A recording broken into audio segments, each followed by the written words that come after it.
সবুজ পাহাড় ঘেরা এক গ্রামে থাকত শান্ত স্বভাবের ছেলে আয়ান। সে বাঁশি বাজাতে খুব ভালোবাসত। একদিন নদীর ধারে বসে বাঁশি বাজানোর সময় আয়ান দেখল জলের পাশে কচি ঘাসের নিচে কিছু একটা চকচক করছে।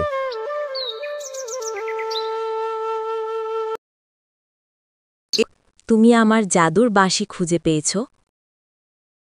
জাদুর বাঁশি?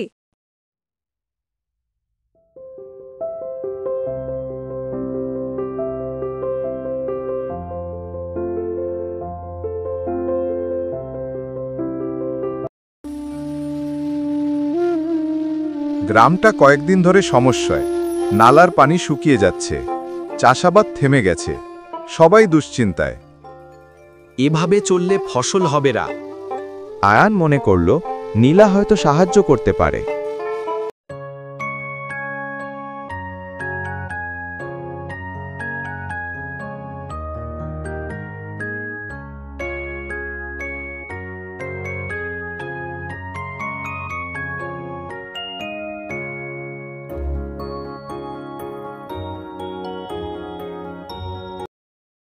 নীলা, আমাদের নালা শুকিয়ে গেছে।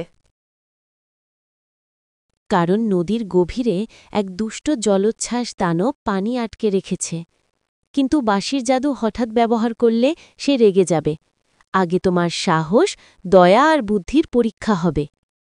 আয়ন কিছুটা ভয় পেলেও রাজি হল।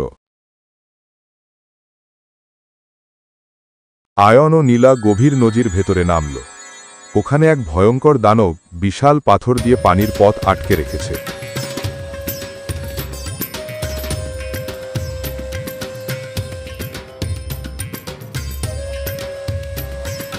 এ পথে কেউ যাবে না। গ্রামের মানুষরা কষ্ট পাচ্ছে। পানি তাদের জীবনের প্রয়োজন। আমাকে শান্ত করতে চাইলে বাঁশিতে এমন সুর বাজাতে হবে যা সত্যি হৃদয়ে ছুঁয়ে যায়। আয়ন চোখ বন্ধ করে মন থেকে বাঁশি বাজাতে শুরু করল।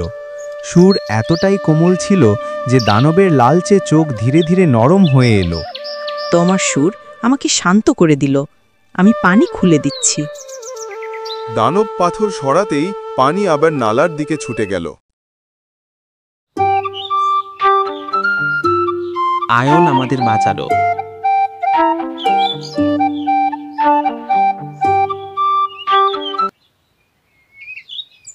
তোমার হৃদয় সৎ, সাহসী। এখন থেকে এই বাঁশি তোমার কাছে থাকবে, প্রয়োজনে আমাকে ডাকবে। এভাবে আয়ান হল গ্রামের ছোট্ট রক্ষক, আর জাদুর বাঁশির সুর শুধু গ্রাম নয়, প্রকৃতিকেও রক্ষা করে। শিক্ষা: সত্যিকারের জাদু আছে সৎ মন, সাহস আর শিল্পীর ভালোবাসায়।